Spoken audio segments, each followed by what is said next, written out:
está Marcelo, está Fernanda, todos tienen que prender las cámaras, ¿no? Si no, no les pongo la asistencia, porque para darme cuenta ya les he dicho que quiero verles.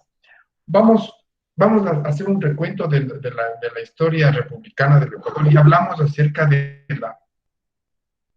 los tiempos primarios, ¿no? De registros históricos de nuestro país, desde los primeros habitantes, los aborígenes de acá, luego vimos las etapas, ¿no? Los procesos en cuanto a las formaciones vimos la época aborigen, vimos todo aquello, ¿no? Hoy, ¿quién acabó de ingresar? Darly. ¿Quién ingresó ahorita? Alguien que llegó y bueno, ahí está la lista, vamos a ver. Buenas tardes, Darly.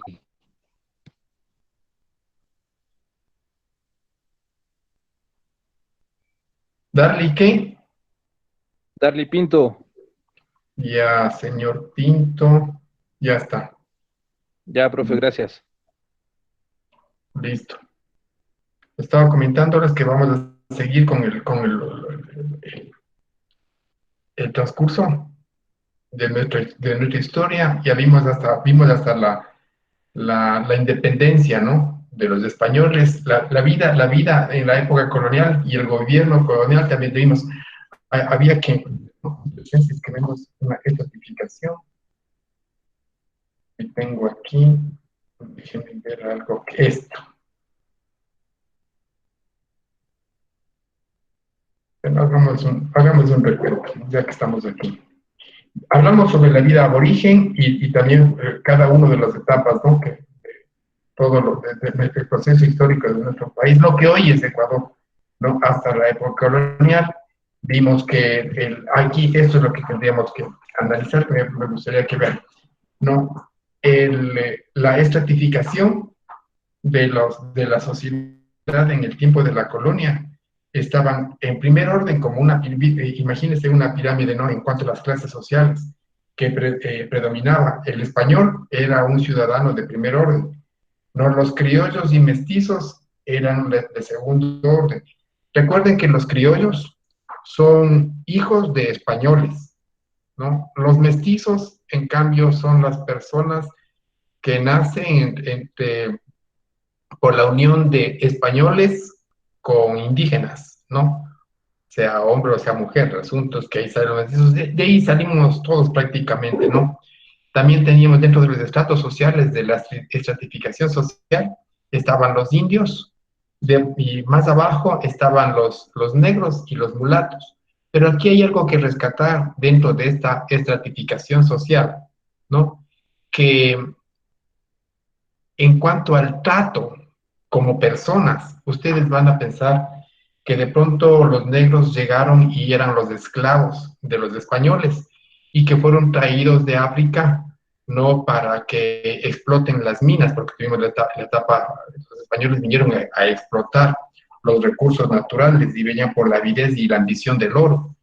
Entonces les obligaban a trabajar como a manera de esclavos a los indígenas, ¿no? A los indios, que se conocían en ese tiempo, porque después de todo, los españoles cuando vinieron acá, Cristóbal Colón pensaba que estaba llegando a la India, y por eso les llamó indios. Entonces, y se ha generalizado en todo el continente americano, a nosotros nos dicen indios, ¿no es cierto? Les decían a los aborígenes de América, les llamaban indios, ¿no? Y entonces los aborígenes de acá, los indios, que, que fueron dominados por los españoles, vivían en una manera súper precaria. Yo la semana pasada también les había comentado de que el sistema económico de los incas era perfecto en cuanto a su gobierno. Sin embargo, hubo disputas, llegaron justamente los españoles al término de una guerra civil entre Atahualpa y Huáscar, eso les había explicado la semana pasada, pero hay algo que tomar en cuenta ahí, que como se acabó ese sistema, ¿no? de político, económico de los incas y llegaron los españoles, entonces impusieron, ¿no? Un sistema económico español, que también vamos a ver un poquito aquí, pero el asunto es que esa estratificación de las personas, hay algo que tomar en cuenta. Fíjense, los indios eran considerados manos de obra barata gratis, ¿no? Y llegaron introdujeron acá al continente a los negros para que ellos vayan a trabajar en las minas y venían en calidad de esclavos. O sea, la vida como esclavos es bastante dura para ese, ¿no? Y dependiendo de qué país y de qué región. Pero la trata de esclavas y esclavos era nunca creo que yo sea una buena vida, pero sin embargo hay que tomar en cuenta algo aquí, en nuestro medio.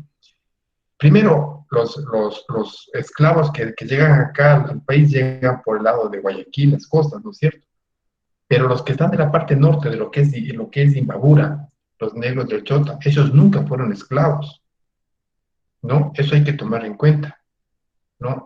Hay otra cosa que también hay que tomar en cuenta. Bueno, los esclavos que estaban en las ciudades principales como son Guayaquil, Cuenca, Quito, ¿no? El negro, piensen en esto, al ser una propiedad que costaba dinero, los dueños de los esclavos les cuidaban como cuidar a un animal.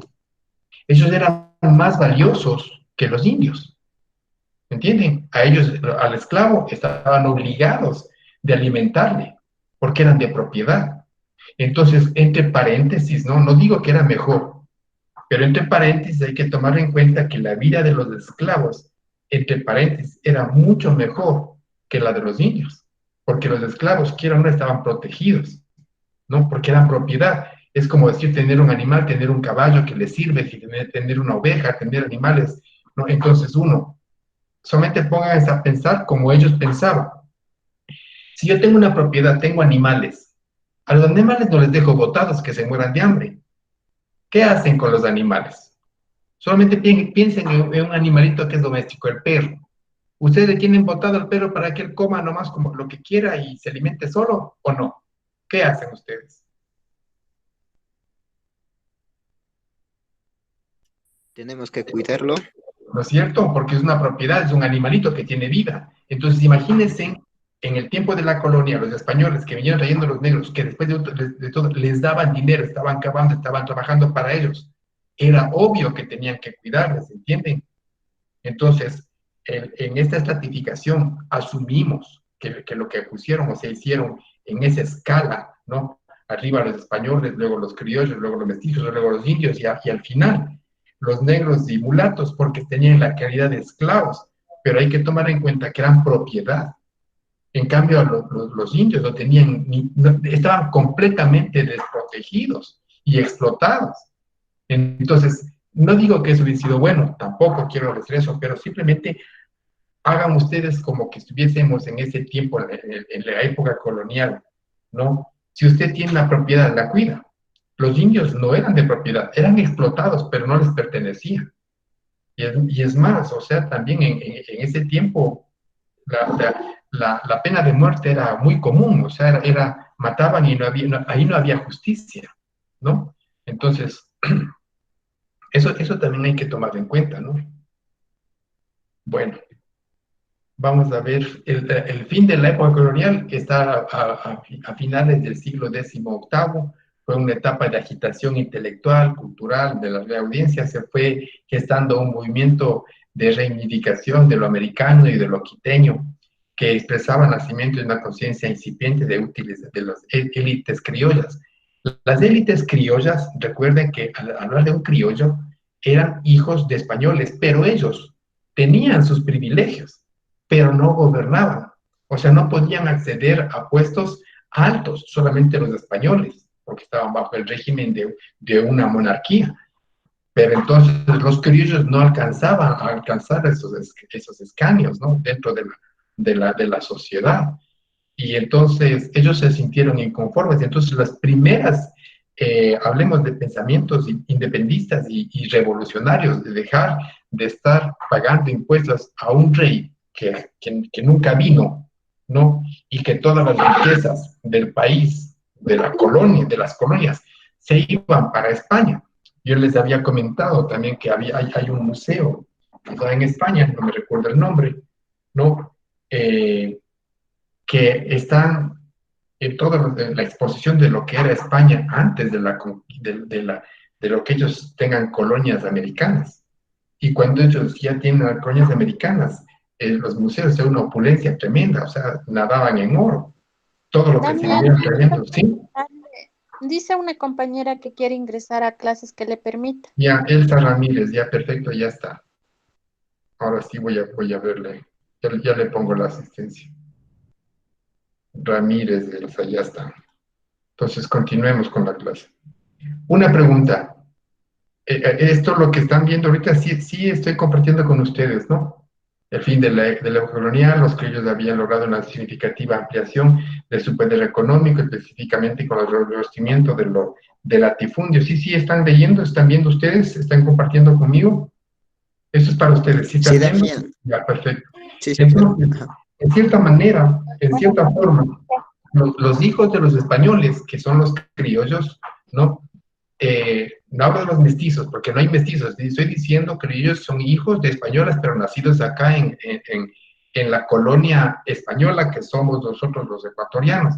Después de la independencia, o sea, primero, recuerden que hace poco festejamos, bueno, no festejamos nosotros, la mayoría, o sea, los militares festejaron el 10 de agosto, el primer grito de independencia, donde surgieron los primeros mártires, en donde firmaron una carta en la cual se declaraban independientes de los españoles. Y a 2 años, ¿no? Vinieron el ejército español desde Perú y acabó con esa revuelta, acabó con la independencia. Pasaron varios años para que realmente haya un armamenticio, o sea, que las colonias españolas de acá, en el asentamiento, lo que hoy es Colombia, lo que es Venezuela, lo que es Ecuador, Perú, se presentó. Perdón, Damián. ¿Sí? Disculpe que le interrumpa. Hay un compañero que por favor le deje entrar. ¿Quién es, Pedro? Clever. No está, a ver, que intente otra vez. Ya le voy a decir. Que intente este rato para poderle. Entonces, hasta para poderle presenciar. Entonces, fíjense, esta emancipación que lograron los criollos, porque ellos, en cierta manera, ¿no? Estaban ganando territorio, un poder económico. Fácil, pues no tenían mano de obra gratis, tenían en su poder, tenían, y ahora sí. ¿Ingresó o no ingresó? ¿Ya ingresó el compañero? No. No sé. No le veo. No le veo. A ver, Aidaceni.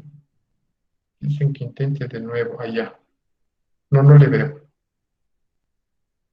Entonces, recuerden que, bueno, después vamos a hablar también de los recursos naturales y de los recursos. Piensen en esto, ¿no? O sea, si nosotros hacemos un recuento, un recorrido de toda la historia de la humanidad, desde que el hombre empieza a darse cuenta que tiene una naturaleza que le puede servir para su subsistencia, ¿no? Desde el hombre primitivo, muy primitivo. Toda la historia de la humanidad, si hablamos nosotros en periodos de miles de años que se venían generando, nuestra historia desde que hemos sido nosotros conquistados, ¿no? Más bien dicho, masacrados por los españoles, no, es muy corto, nuestra historia aún somos, no han pasado tantos años como para decir que bestia, el tiempo que ha pasado para nosotros decir y olvidarnos de nuestra historia, ¿no? Hay que, si bien es cierto, tenemos que guardar en nuestra memoria los eventos más importantes que han generado ciertos cambios en la vida social de nuestra región, pero también hay que tomar en cuenta los atrasos que se han generado por la ignorancia de mucha gente con relación a lo que ha impedido que tecnológicamente avancemos, ¿no? Entonces, en cierta manera, España no permitía que los criollos se gobiernen, ¿no? Y ellos también estaban haciendo sus riquezas, y todas sus riquezas estaban mandando para España, y entonces había ciertas inconformidades, ¿no? Y entonces aquí estoy hablando de nuevos ricos, ¿no? De grandes latifundios. Los españoles comenzaron a dividirse. O sea, piensen en esto, ¿no? No había un país que estaba dividido como ahorita en provincias, en ciudades, en cantones. Recuerden que acá era toda una provincia para los españoles, O sea, lo que ellos alcanzaban a ver desde la vista, simplemente se apoderaron. Y cuando vienen estos gobiernos y empiezan a generar primero las pequeñas ciudades y cómo se fundan las ciudades, primero conforman en la base para generar las ciudades está. Solamente vean todos nuestros pueblitos acá y las principales ciudades también van a darse cuenta de cómo fueron creciendo las ciudades, pero los pueblos, las ciudades, van a darse cuenta que es todo en torno a una plaza. En la plaza que estaba la iglesia, el municipio, ¿no? Y el sistema comercial. ¿Entienden? Y entonces, y en cuadras, así se fueron armando, y entonces, así se fueron creciendo las ciudades. Pero todo lo que quedaba atrás, las grandes extensiones de terreno, verdaderos latifundios, ¿no? Simplemente, de acuerdo que iban llegando y pagaban ciertos impuestos, iban y registraban como suyo lo que pisaban. ¿Entienden? Entonces ellos tenían grandes extensiones de terrenos. Y no solamente decir lo que daban los terrenos en cuanto a producción agrícola, hablamos nosotros de lo que tiene que ver en producción también animal. La gente que vivía ahí, o sea, los indígenas, los indios que vivían, les pertenecían prácticamente a los españoles. Y eso que les hacían trabajar y hacían, el negocio era, trabajen la tierra, lo que producen es nuestro, y ustedes para que iban también coman lo que están también sembrando, ¿no? Y entonces, lo que estaban generando los criollos, ¿no? Grandes riquezas, porque ya hubo comercio, allá vamos a hablar ya había incipientes carreteras, entonces habían los comerciantes, ¿no? Y esa vida generaba riquezas. Entonces, esas riquezas tenían que mandarles para España. Y esos criollos se sintieron robados. Dijeron, ¿por qué tenemos que mandar nosotros nuestros impuestos, nuestras ganancias a España? Si este rey nunca viene. Entonces las inconformidades vinieron por ahí. Y entonces generaron en cierta manera, los primeros indicios de una independencia de gobierno de España. Y entonces les estaba comentando hace un momento, el 10 de agosto fue la primera carta que firmaron diciendo que nos declarábamos independientes de España, ¿no? Y entonces a España para nada eso le gustó, o sea, hubo una revolución, ¿no? El proceso de independencia tuvo dos momentos cruciales. El primero es llamado de Revolución Quiteña, de 1809 a 1812. Es el periodo donde aparecen los primeros mártires, héroes, ¿no? Que murieron asesinados, acribillados en la misma casa presidencial que es ahora, ¿no? Que firmaron esta independencia, donde se declaró la independencia, y por eso a Quito les llaman Quito, Luz de América, porque fue la primera que generó, ¿no? Una independencia. Entonces, a partir de 1820, viene un segundo, las fuerzas patriotas terminan imponiéndose, porque en 1812 ya aparecen, ¿no? los grandes héroes, ¿no? de la emancipación, como son Simón Bolívar y todos sus generales, y entonces empiezan ellos, no es que a formar países, ojo con esto, una sola nación, lo que era la Gran Colombia, que quería Simón Bolívar, unir todo lo que... Entonces, ahí no es que se unió Colombia, Perú, Bolivia, Ecuador, y primero nos independizamos nosotros los ecuatorianos. Piensen que en ese tiempo no había Ecuador, no había Colombia, no había Perú, lo que habían eran ciudades que estaban conformadas de los virreinatos de España. Y entonces, al irse liberando, entonces ciudades se iban independizando, no países, sino ciudades se iban independizando. Hasta que llegaron a Quito, Guayaquil, Cuenca, Perú, la mayoría de Lima, en Colombia, Pasto, como es, todas las ciudades del norte, ¿no? Y entonces se conformó la Gran Colombia. Pero lamentablemente así empieza realmente la independencia de los, por decir así, sudamericanos. A mí me gustaría decir más bien los andinoamericanos, que somos nosotros, ¿no? Que se generó una patria grande, lo que ha sido sueño de algunos gobernantes, ¿no? Que con un pensamiento progresista, ¿no? En donde, al menos políticamente, se quiso unir, eso pasó en la década anterior, en donde sea una potencia, se generó un banco, en fin, ya vamos a ver algunas cosas también ahí, ¿no? Que seamos nosotros países independientes, pero también unidos como un solo puño. Entonces estaba Bolivia, estaba Colombia, estaba Perú, estaba Ecuador, Bolivia, pero van a darse cuenta que muchos poderes económicos e intereses del norte, y sobre todo del sistema económico bancario, no les gustó. O sea, cualquier movimiento que tenga un corte socialista, que quiera mejorar las condiciones de las personas, les huele mal.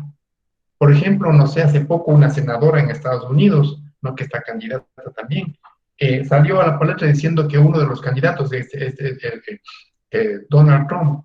Hay un peligro de que Estados Unidos se vuelva socialista, ¿no? Y los grandes peligros, y ahora ya no es el miedo del comunismo, o pues sí, comunistas, porque también antes era terrible ser comunista. Si hablamos nosotros de la historia de la humanidad, van a darse cuenta que ha habido masacres, ¿no? En la Segunda Guerra Mundial, cuando Alemania conformó el partido nazi, lo primero que hicieron fue eh, mandar sacando a los comunistas, asesinar a muchísimos comunistas. Entonces, el miedo al comunismo ha sido, pero de todos los imperios, ¿no? Tanto para todo lo que ha sido, lo que es Europa, Estados Unidos y acá. Entonces, la palabra comunismo era, por Dios, terrible. Y esa ha sido la justificación para que los Estados Unidos, con su poder, no permitan que ningún país que tenga cierto corte comunista pueda progresar, o que haya gobernantes que tengan una ideología comunista.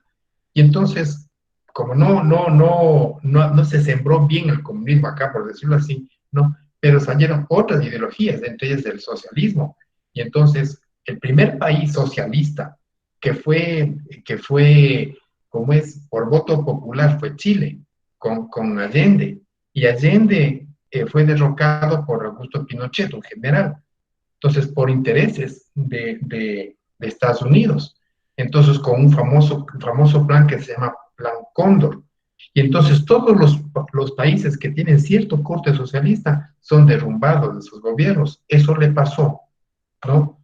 A Allende, y cuando se dieron cuenta que cuando nosotros retornamos a la democracia después de las dictaduras que ya vamos a llegar, también fue asesinado Jaime Rodríguez Aguilera, que tiene un corte socialista, un corte de izquierda. Y ahora está descubierto ya, aunque aparentemente dicen que fue un accidente, que es dudoso y que sin embargo aparentemente parece que fue un asesinato. Pero ahora hasta registros de Estados de los americanos saben que Jaime Rodríguez Aguilera, nuestro presidente, cuando retornamos a la democracia, fue asesinado, ¿no? Entonces, sigamos, ya vamos a llegar a eso. Una conspiración estalló el 10 de agosto, que les había comentado hace poco, que se festejó, solamente festejan los militares, ¿no? Como que de pronto los militares fueron los que se emanciparon, claro, estaban con las armas, pero realmente quienes se emanciparon fueron los civiles, ¿entiendes? O sea, la revolución fue de los civiles, pero claro, para que haya una revolución en esos tiempos, tenía que recorrer sangre, o sea, a base de la fuerza. Hasta no hace muchos años, ¿no? Las revoluciones se hacían bajo las armas. Y hasta ahora, en la actualidad, el problema del conflicto colombiano, ellos aún tienen guerrilla, ellos quieren independizarse de todas las fuerzas coloniales americanas, en fin, ahí tenemos la guerrilla, que después de todo, ya más de 60 años que está en guerra Colombia, ¿no? Y han salido varios frentes. Pero el sistema que se ha ido generando en Colombia, esta guerra civil interna que existe, porque Colombia está en guerra, ¿no? Se generan y han generado ahora, ya no tienen una lucha revolucionaria. Lo que ellos tienen ahora es una revolución económica, porque ahora ya no hay guerrilla, hay narcoguerrilla. Y ellos nunca van a soltar, porque ahí hay millones y millones de dólares, y a Estados Unidos tampoco le interesa realmente acabar con la guerrilla, ni tampoco con el narcotráfico, porque también de eso se alimenta Estados Unidos. Porque si hubiera realmente un interés, ¿no? con terminar con la droga y el narcotráfico, deberían haber acabado primero allá en Estados Unidos, pero son los mayores consumidores de la droga y corren muchísimos y demasiados millones y millones y millones de dólares. Solamente preguntemos y veamos las gestiones de México, ¿no? Que es tan complicado. Entonces, ahí tenemos que ir viendo realmente, ¿no?, nuestra realidad, nuestra historia, tal como la vivimos. Nosotros ahora tenemos que ir tomando en cuenta todos los asuntos, tanto internos como externos, ¿no? Entonces, yo por eso digo, no, yo no festejo tanto, ¿no?, estas fechas pasadas, no como el 10 de agosto, si bueno, pero eso fue la realidad allá el 10 de agosto de 1809. Hoy tenemos una distinta realidad. Y entonces, conmemorar, entonces dice alguien que si no recordamos nuestra historia, podemos cometer el error de volverla a repetir. Yo no creo que eso se vuelva a repetir. Tenemos otras, ¿cómo se llama?, luchas, nuevas luchas, día a día. Por ejemplo, ahora estamos luchando de una manera que parece que perdiéramos contra la corrupción. ¿Entienden? A lo bueno le llaman malo y a lo malo le llaman bueno. Una justicia que no se puede decir, ustedes solamente vean en las redes, porque en los medios de comunicación nuestros no van a ver nada de lo que realmente sucede en nuestro país. Si no fuera por las redes sociales, nos veríamos cómo son los sorteos de los juicios. Todos son amañados. No sé si ustedes han visto, si en algún momento yo le cojo un video de una fiscal en los sorteos de los juicios, escogían y hacían como que sacaban de una ánfora y realmente están sacando los juicios que les conviene, que jueces vayan a juzgar esos juicios para tener todo amarrado. Es lo que ha pasado con el gobierno y el juicio de Rafael Correa. ¿Entienden? Yo en algún momento, porque estamos hablando, ya vamos a ver de nuestra realidad social, cultural, económica, política, tenemos que mostrar todo lo que realmente está sucediendo en nuestro país. No podemos tapar el sol con un dedo. Y no podemos tampoco ser ignorantes. Si bien es cierto, a nuestra historia, decirle, pero no sacamos nada con que salgan los militares allá en las faldas del Pichincha, que haya un desfile militar para conmemorar el 10 de agosto. O sea, ¿qué sacamos con eso? ¿Cuál es nuestro beneficio? Simplemente que haya movilización de los militares, eso significa combustible, significa dinero. Y ellos tienen una gran cantidad del presupuesto de nuestro país a los militares. Y sin embargo, ¿qué están haciendo? Ahora están acabando con nuestros mares. La Marina debería salir y defender nuestros intereses, pero no pasa nada de eso. Entonces, nada pasa. O sea, yo asumo, ya vamos viendo también manera de pensar en cuanto a todo el presupuesto que se llevan los militares, ¿no? ¿Y cuál es el beneficio de nuestro país? Lo único que hacen es estar en los cuarteles marchando y para los desfiles. Pero es una gran cantidad de dinero. Lo que nosotros damos como ecuatorianos, necesitamos sí una marina, necesitamos una policía civil que resguarde y cuide el orden interno del país, pero militares, la aviación, ¿qué enemigos tenemos más allá que la delincuencia? Porque los colombianos son nuestros enemigos, o los peruanos son nuestros enemigos, o los brasileños son nuestros enemigos, que tenemos que estar armados. Ya es absurdo pensar en las Fuerzas Armadas. Lo que nosotros tenemos es unas fuerzas que empiecen primero a combatir la delincuencia, punto. Entonces no necesitamos militares como estamos concibiendo lo que es un militar, porque se lleva mucho presupuesto y están entrenándose y van a darse cuenta que hay, pero por cientos de miles, ¿no?, de sueldos que se van para ellos. ¿Y qué hacen? O sea, ¿de qué nos sirvió un teniente, un capitán, un coronel? ¿De qué nos sirve a nosotros? Como país, la cantidad de gente, y son sueldos inmensos. ¿De qué nos sirven a nosotros? O sea, ¿de qué sirven al país?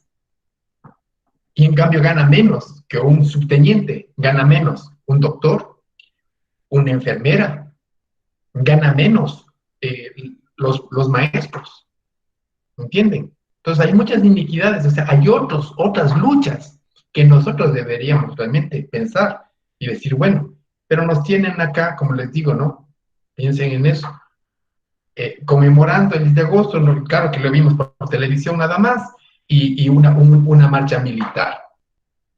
Entonces, las autoridades provinciales se organizaron para someter a los revolucionarios y se sumaron los refuerzos de Perú. Vinieron ejércitos de Perú, ¿no? Para la emancipación, por esa Carta Magna, por el primer rito de independencia. Y impidieron y generaron la Nueva Granada. Muchos de los que participaron fueron arrestados y otros muertos. O sea, la idea era la Nueva Granada, la Gran Colombia, la Nueva Granada, en donde una gran extensión, hablemos territorial, como un solo país, ¿no? Pero no se dio. ¿Por qué? Porque los intereses de los militares, ¿no? Dijeron, repartámonos como repartirse una hacienda. Y entonces se conforma Venezuela, Colombia, Bolivia, Perú, Ecuador. Y si vemos en la cabeza de todos esos que se formaron esos países, van a darse cuenta que los primeros presidentes de esas naciones fueron militares, aún sin nacionalidad. Ya les dije hace la semana pasada también, que dicen que el primer presidente del Ecuador fue un venezolano, Ventimilla. No es verdad, porque no había Venezuela en ese tiempo. ¿Me explico? Entonces, la etapa final del inicio de Guayaquil, el 9 de octubre de 1820, cuando se destruyen las autoridades, la independencia tiene ya un carácter continental. Aquí vamos a ver, ¿no? Cómo es. El primer periodo republicano, esto también ya lo habíamos visto, quiero pasar un poquito rápido, ¿no? Desde 1830 a 1859, que les decía que vino Juan José Flores, el primer presidente. Formación del Estado libre e independiente de los pueblos entendidos como el Distrito Sur. La primera asamblea constituyente fue en Riobamba, se plantearon inconvenientes, se decidió entonces llamar al país Ecuador, ya no el Distrito Sur, ¿no? Porque aún no, se estaban dividiendo por naciones, y entonces nuestra región, dijeron, porque pasaba la línea equinoccial por ahí, que se llama la línea Ecuador, dijeron, le vamos a nombrar a este Ecuador, y así se llamó. Entonces, ¿cómo se crea el Estado ecuatoriano? Se crea en 1830 a 1859 como Ecuador. Dice, la primera presidencia Juan José Flores de 1830 a 1835. Presidencia luego viene de Vicente Rocafuerte de 1835 a 1839. Segunda presidencia de Juan José Flores, en donde, recuerden lo que les digo, ¿no? Vamos a ver después la historia de la Constitución del Ecuador. Tenemos 20 constituciones hasta acá. ¿Por qué tantas constituciones en tan corto tiempo? Les digo, o sea, desde 1800 para acá, a 2000 años, no es una gran extensión de tiempo, ¿no? Por Dios, en ese sentido quiero que ustedes vayan entendiendo. Entonces, esas cartas magnas que se presentaron, ¿no? Lo que nosotros tenemos como nuestra Constitución. Todos estos que les voy nombrando ahorita, cada quien a su tiempo nombraba sus propias constituciones, amañadas, amarradas de acuerdo, aparentemente para el beneficio de la mayoría, pero nunca siempre ha sido así, y no simplemente velan por los propios intereses de los grupos de poder, ¿no? Y recuerden que los grupos de poder, hasta ahora, ya les voy a enseñar en la siguiente presentación, cuáles son las familias dueñas, ¿no? Del país, lo que es Ecuador. Entonces, siempre ha habido, entre paréntesis, como pequeñas monarquías, familias pudientes, ¿no? Los del cacao, del banano, hoy del petróleo, en cambio, tanta gente que familias, no va más allá de unas 15 familias son dueñas del país, ¿no? Entonces, de entre ellos tenemos, ya les voy a nombrar algunos riquillos, los Isaías, al Álvaro Noboa, un montón de gente. Pero son muy pocas familias, que desde allá, desde donde les estoy hablando yo, de la segunda presidencia Juan José Flores, 1839, 1843, desde ahí se van generando pequeñas familias, ¿no? Oligarcas, que han dominado y han gobernado todo nuestro país, hasta la fecha. Entienden que después ya van a ir entendiendo cómo es que se ha ido generando las políticas de nuestro país. Luego viene la revolución marxista, porque fue en marzo. No piensen que es revolución marxista por la ideología de Carlos Marx. No, marxista porque fue en marzo. Chistoso, pero así es. Viene la presidencia de Vicente Rocafuerte desde 1845 a 1849. La de Manuel Ascasubi desde 1849 a 1850, presidencia de Diego Noboa de 1850 a 1851. Presidencia de Juan María Urbina desde 1852 a 1856. Luego viene la presidencia de Francisco Robles de 1856 a 1859. ¿Qué es lo triste de todo esto? que en estos cortos tiempos de la historia, porque no son muchos, ¿no? Nuestro país no avanzó como otros países avanzaron, ¿no? Y entre las razones para que nuestro país no haya avanzado, ¿no? Piensen en esto. Cuando llegaron los españoles, ellos llegaron con la famosa Santa Inquisición, la religión católica estaba a nivel mundial y tuvimos 2000 años, escuchen, 2000 años de retraso tecnológico e ideológico, gracias a las religiones, pero sobre todo eso, ¿no? Ya les digo.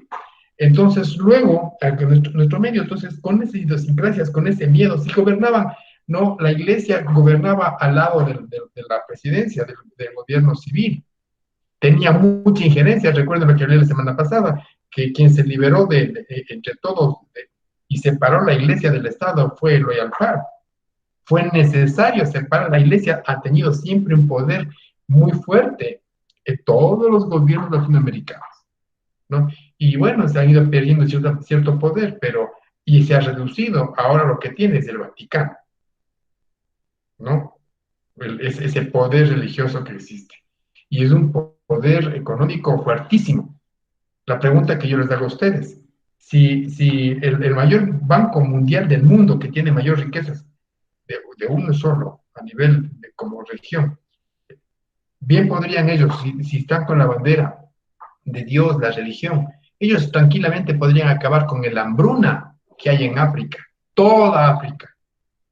Pero díganle pues a un cardenal, a un obispo, al mismo papa, que haga algo con todas las riquezas que tienen repartidas por todo el mundo.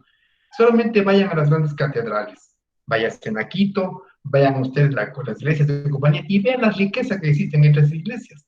A nivel cultural, van a ver ustedes a nivel pictórico, o sea, son grandes edificios inmensos. Esa es la riqueza. Antes no había bancos y se podía exhibir la riqueza de un país de acuerdo a las grandes iglesias y las grandes construcciones religiosas. Se medía la riqueza de un país, viendo las grandes catedrales. Esos eran los bancos. Quienes se inventaron los bancos fueron los jesuitas, entre paréntesis, ¿no? Entonces, cuando nosotros nos separamos de la Gran Colombia, ¿no? Se conformaron Venezuela, Bolivia, Perú, Ecuador y Colombia.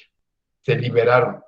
Entonces, dentro de lo que es nuestro país, había dos grandes partidos políticos, que son los conservadores y los liberales. ¿Cuál es la diferencia entre conservadores y liberales? Los liberales tenían un pensamiento social y para el bien común de la sociedad, y libres, ¿no?, de opresiones que vienen a ser con ciertas tradiciones y normas conservadoras que son influenciadas por la religión. O sea, los conservadores, curuchupas, al lado de los curas, y todo ese sistema clerical. Y los liberales decían, no, la educación es para todos. Los curas decían, no, la educación solamente para los ricos. ¿Entienden? Y solamente la clase social de élite, los oligarcas, tenían derecho, en cierta manera, a estudiar. Y en ese tiempo, ni las mujeres podían, eran analfabetas. Era rarísimo ver que una mujer lea un libro. Solamente ese privilegio era para los varones. Y se da cuenta, quienes estaban encargados de todo el sistema educativo era el clero. Los primeros colegios, universidades, son del clero. Entonces ellos toda la vida y los gobiernos han ido metiendo su manera de pensar. Y yo les digo, nosotros, ¿no?, que nacimos católicos, no es porque nosotros tenemos una convicción católica, se nos impuso. Los domingos vamos a misa, no porque yo en realidad voy con la convicción de que Dios está ahí. Mentira, Dios no está ahí, en primer lugar. Él no habita en casas, Él no habita en templos, Él no habita ni siquiera en imágenes, ¿no?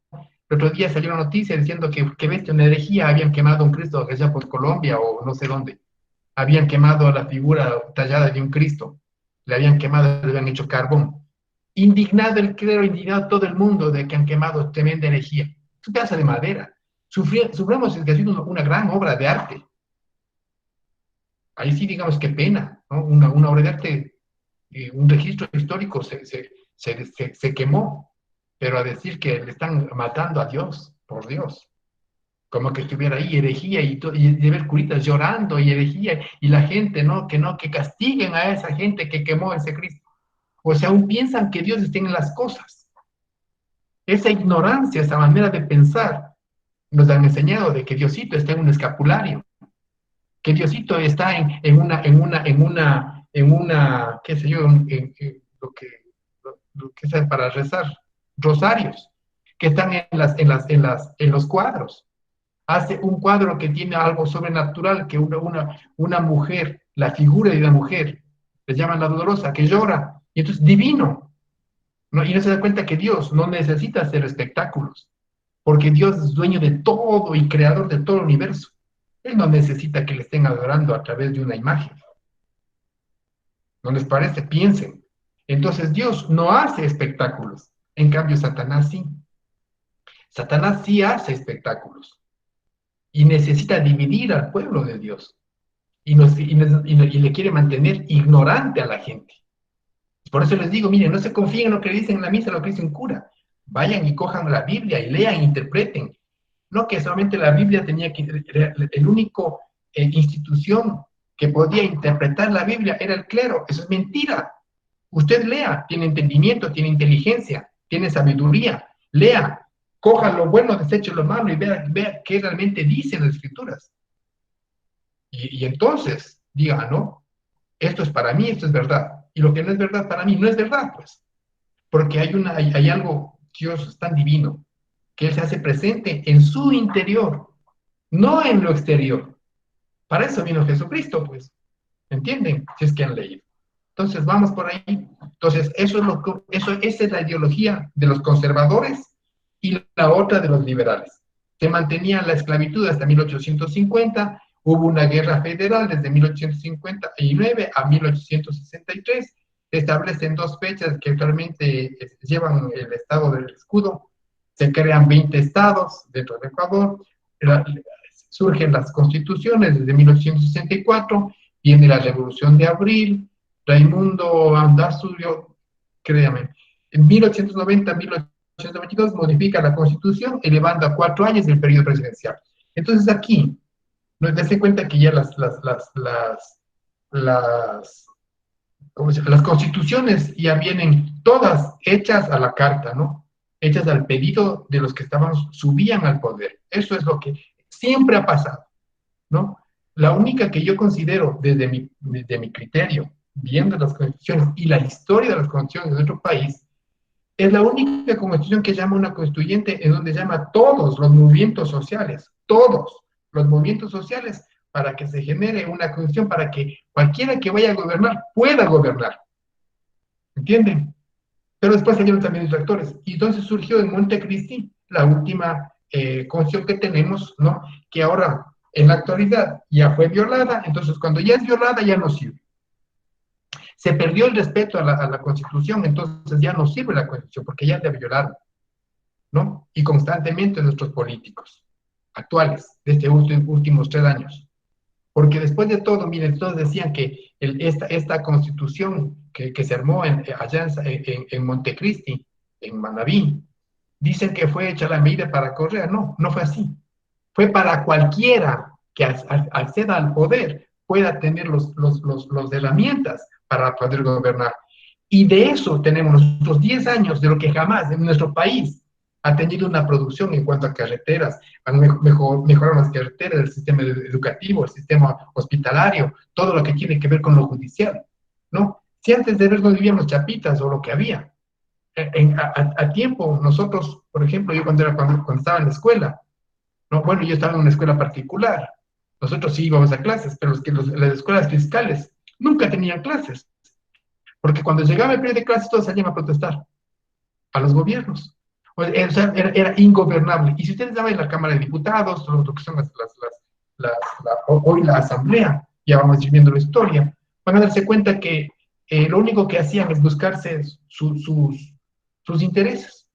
Y de ahí gobernaban, les decía, el tiempo de los partidos políticos, sencillamente se dividían. les demostré la semana pasada, no sé si fue con ustedes o con otro grupo, van a darse cuenta, ya lo vamos a ir viendo, ¿no? Más adelante, las presidencias que se han ido generando, pero ganan, un periodo ganan los de izquierda y otros de la derecha. Después de izquierda y derecha, así han sido todos los gobiernos. Entonces yo asumo, a mi criterio, digo, no, esto ya se dividieron. Las próximas elecciones ganas vos y las que vienen ganamos nosotros. Y así se dividían el país y eran ingobernables. Y entonces había el dinero en la Cámara de los Diputados para que se aprueben o no, o se desaprueben leyes. Entonces corrían para mi voto pues, tenía un costo. Y a eso volvimos. Y entonces, ¿qué dijeron con esa constitución que estaba hecho a nivel de Correa? ¿Qué fue lo que hizo Rafael Correa? Dijo, ¿sabe qué? Ganó la presidencia y dijo, con esto no se puede gobernar. Y renunció a la presidencia. Díganme ustedes a lo largo de toda la historia del Ecuador o de cualquier otro país que un presidente renuncie a la presidencia para decir, vamos a tener una nueva constitución y si quieren elegirme, me eligen, si no, no. Y eso fue lo que hizo. Cualquiera que llegue a la presidencia se aferra a la presidencia y hace lo suyo. Pero eso no fue así. Y entonces tuvimos, y eso les duele muchísimo a toda la oligarquía ecuatoriana. Le duele. ¿Por qué? Porque nosotros crecimos económicamente de manera extraordinaria. Carreteras, hospitales, centros educativos y todo eso. No les gustó. Ahora yo les digo, viene este gobierno que también supuestamente iba con la revolución ciudadana, pero no pasó. Vino un traidor que ha sido de la CIA después de todo. Y en 3 años desbarató todo. Y ya vamos a ir viendo, desmenuzando hasta por qué llegamos a la organización y por todos los gobiernos democráticos que nosotros hemos sufrido. Entonces, terminemos con esto ahorita, la anterior historia. Empieza un nuevo periodo para Venezuela, conocido como Venezuela agropecuaria. La base económica dependía de la parte de la agrícola y pecuaria. En fin, eso. Nosotros tenemos una historia bastante parecida con todos nuestros países que colindan con el Ecuador. Entonces aquí tenemos lo que ya había manifestado los diferentes presidentes. Vean aquí para que más o menos tengan la memoria visual. Aquí tienen ustedes a este general, Juan José Flores, que fue el primer presidente de Ecuador, constitucional. Y si ustedes se fijan, van a ir viendo todos, ¿no? Todos los presidentes que vamos viendo, van a darse cuenta que eran militares. Gobiernos militares. Y recuerden que para poder gobernar en esos tiempos, y estaba como mandato, ¿no? La pena de muerte era legal. Entonces, cualquier persona que tenía un pensamiento distinto al que gobernaba, simplemente se inventaban cualquier delito y era fusilado. Allá le callaban la boca, en este tiempo le callaban facilito, simplemente fusilando. Vamos a ver algunas cosas, aspectos positivos y negativos de cada uno de ellos.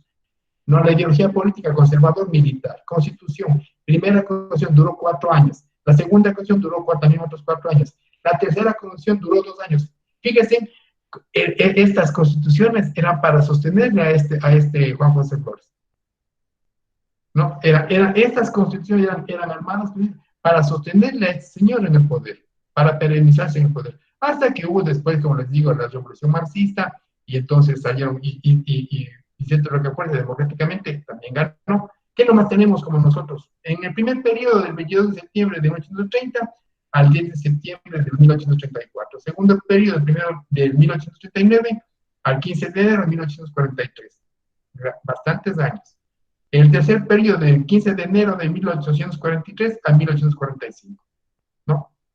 Aseguró un suerte pacto de no agresión entre grupos terratenientes de la sierra del Ecuador y grupos agroexportadores de la costa. Recuerden que después vino la guerra civil, ¿no? La costa contra la sierra, ¿no? Y ahí surge también el Valle Alfaro, y ya vamos a ver, bueno, algunas cosas. Durante su gobierno fueron anexadas a Ecuador las Islas Galápagos cuando se tomó posesión de esas alrededor de 1832. Aspecto negativo, apoyándose en el ejército, sirvió a los intereses de, miren, ¿de quién? ¿De quién dice? A ver, están atentos. Apoyándose en el ejército, sirvió a los intereses de quién? Del clero y de los terratenientes, o sea, de los oligarcas. ¿Entienden? Eso, toda la vida, siempre todos los gobiernos han ido sosteniéndose para velar por los intereses de esos dos grupos. Y vamos con Vicente Rocafuerte. fue liberal, fíjese, ¿no?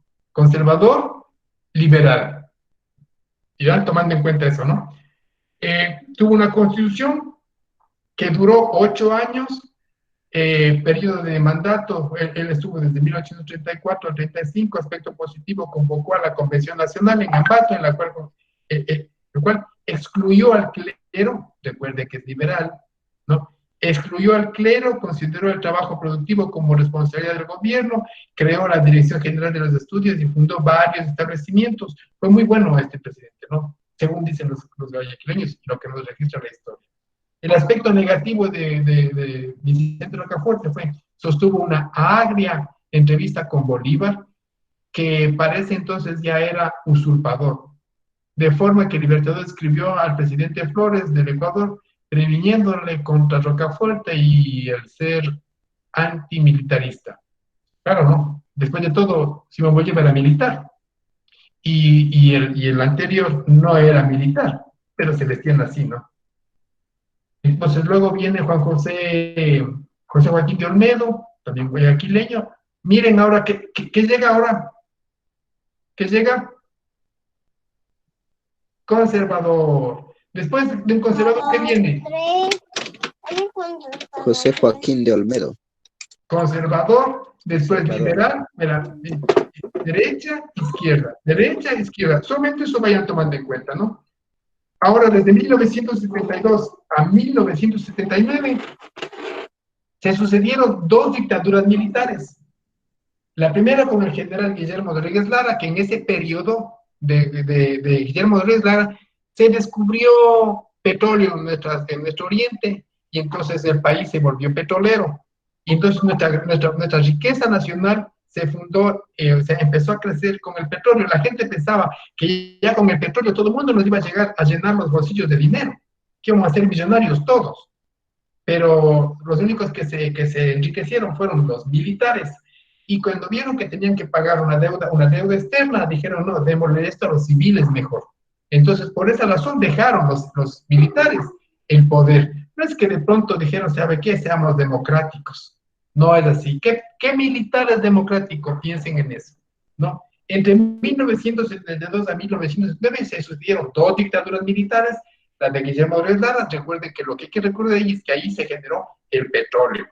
Este general Rodríguez Lara tiene algo positivo también, pero a él también le derrumbaron un triunvirato. Miren, él consideraba que su gobierno era nacionalista y revolucionario de las Fuerzas Armadas. Luego vino un triunvirato militar. Ese triunvirato militar se dividieron el país entre el gobierno, entre esos 3 personajes, que son la aviación, la marina y las Fuerzas Armadas terrestres. ¿Ya? Así de sencillo, el triunvirato por las 3 Fuerzas Armadas. Ambas dictaduras coincidieron con un periodo excepcional de la riqueza petrolera, que fue manejada por el Estado, lo cual le independizó de su habitual dependencia de los agroexportadores. O sea, ya hubo resentidos. Recuerden que los más ricos del país eran los agroexportadores, ¿no? Lo que es el cacao, lo que es el banano. O sea, grandes familias de la costa se vieron perjudicadas con la llegada del petróleo. Pero ¿qué es lo que hicieron esas grandes familias? Ellos contrataron grandes gabarras, ¿no? Unas barcazas, en donde generaban energía. Para que nosotros tengamos, todo el país tenga luz eléctrica, dependíamos de la naturaleza, de que llueva y que el caudal del río y la balsa esté elevada, entonces teníamos luz. En estos meses de agosto, por años enteros, años, ¿no? Nosotros teníamos que comprar electricidad tanto a Perú como a Colombia. Era impensable entender nuestras hidroeléctricas. ¿Por qué?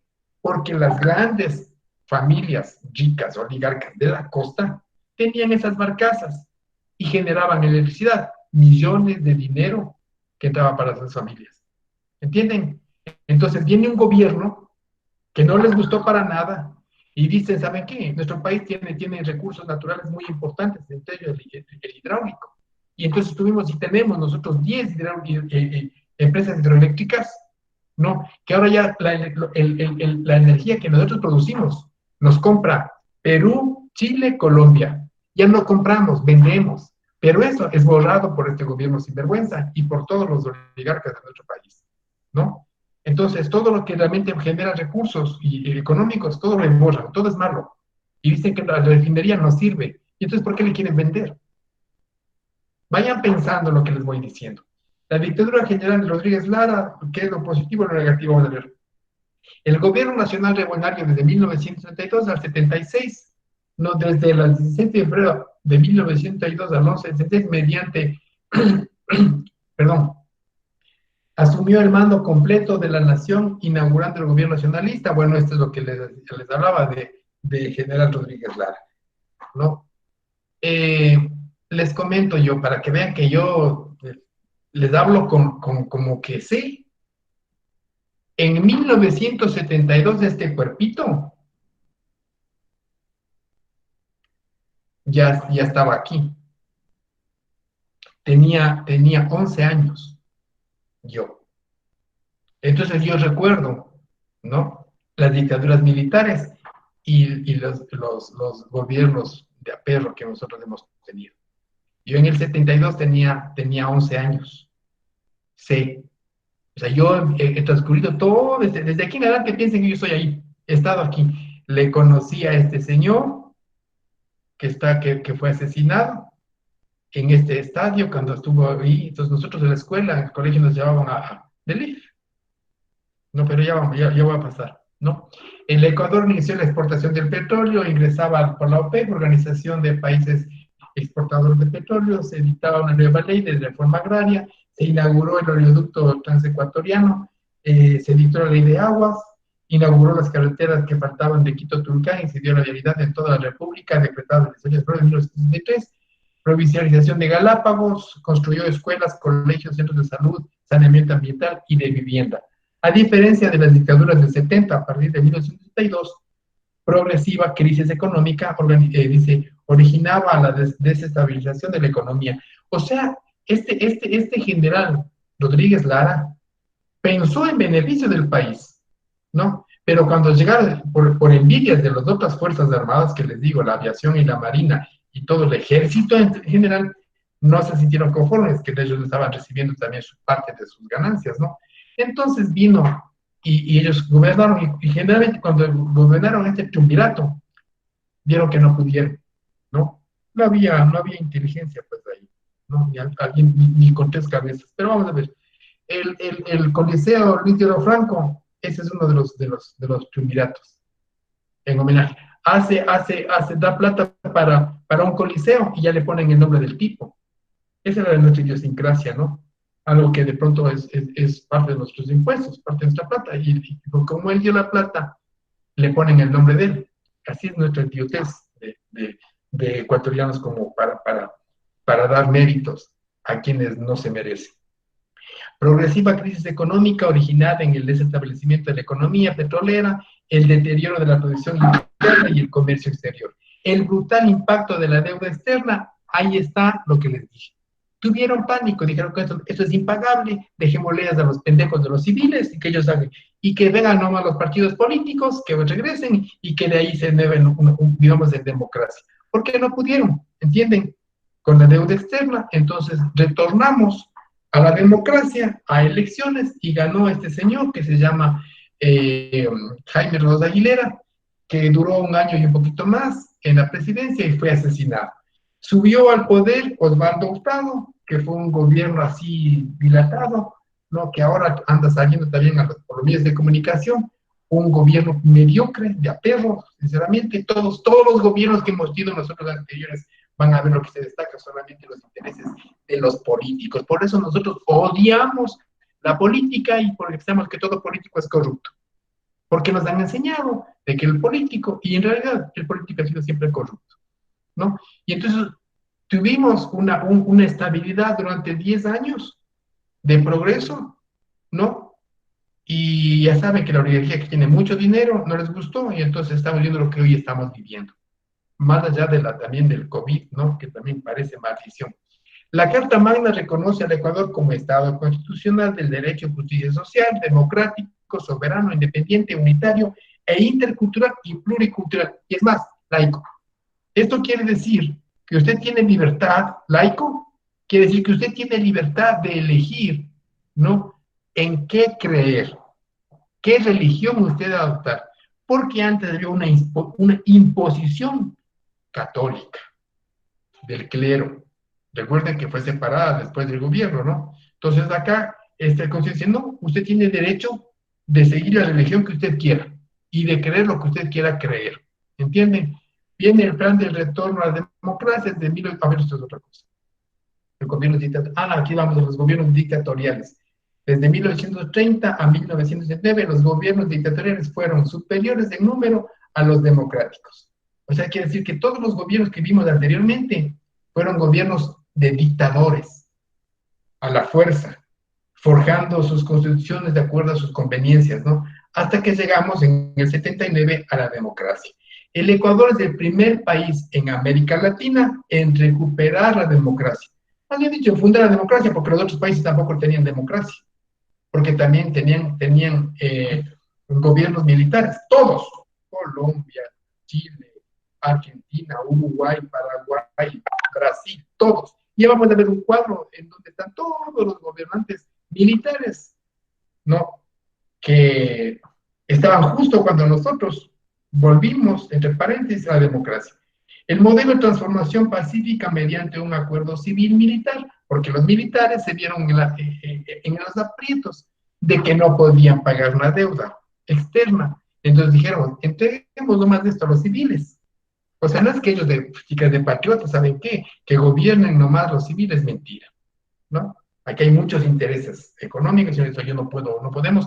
Y además, con tantos años que tuvieron el petróleo, ya se enriquecieron lo suficiente los militares, ¿no? E impusieron, y ahora si ustedes consideran los militares son una élite especial, ¿no? Son como pequeños principitos. Y nos dicen a nosotros los civiles, pécoras. Y ellos son de una casta más elevada. Solamente miren más cómo nos miran los militares a los civiles. No sé. Y eso también han copiado también ahora, ¿no? La policía, los de tránsito se sienten superiores a cualquier civil, porque tienen las armas de las manos y pueden patear a quien les dé la gana. Entonces, la convocatoria al pueblo ecuatoriano a un referéndum y se decide el voto entre los dos proyectos de constitución. De las fases que dieron retorno a la democracia surge en la Constitución de 1979, en donde se buscó consolidar la democracia representativa. Con la Constitución de 1998 se recogió las reformas constituyentes realizadas durante una década. Las mismas que aumentaron los derechos de participación. En la Reforma Suprema del 2008, que reconoce nuevos mecanismos de participación ciudadana y facilita el ejercicio del ya contemplados en anteriores fases. Eso es lo que tenemos que ver con relación a los gobiernos, ¿no? No sé si hasta aquí, hasta ahí vamos a quedar en relación al retorno a la democracia. Voy a buscar. Quiero verles una, ¿dónde está?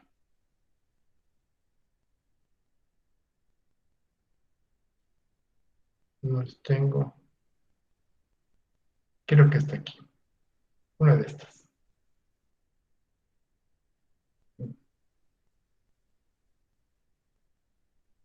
Esta creo que es una linda representación. Una de las tareas que les mandé, que hagan la línea de tiempo, ¿no? Creo que... Por el momento, antes vamos